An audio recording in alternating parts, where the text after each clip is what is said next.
40 ел элек Казансу, кайсы эздән агайды, кайсы турдайды басма, кайда бәртәс кабайды. Нинди хуш ис киләйде ул чактагы үләннәрдән. Сез аны бездән сырагыз, бездән читтә йөргәннәрдән.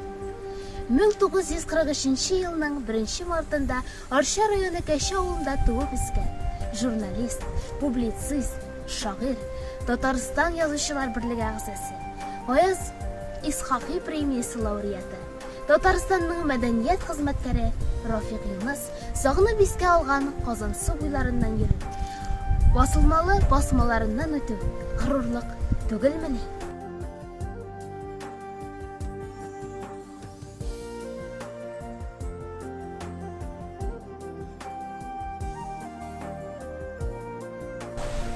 Онытмаган икән авылдашлар, сары булды халык кәнселәрдә, сырашалар белән хәл әхвәлне, абый исеме белән дәшсәләрдә. Рафик абый Юныс әллә ничә ура бозган кәнселәр менә инде ул.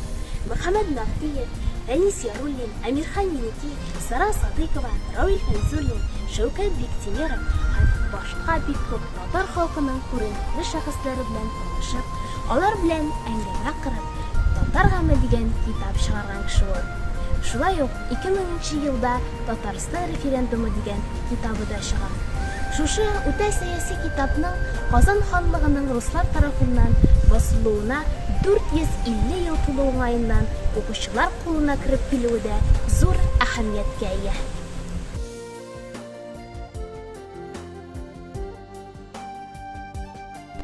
Якташыбызның тел, милләт өчен борчылып язган шигырьләре бихисап.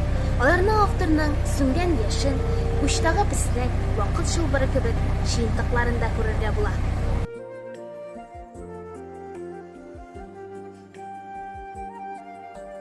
Тыныч булыр, тунак булыр сезнең күзләр.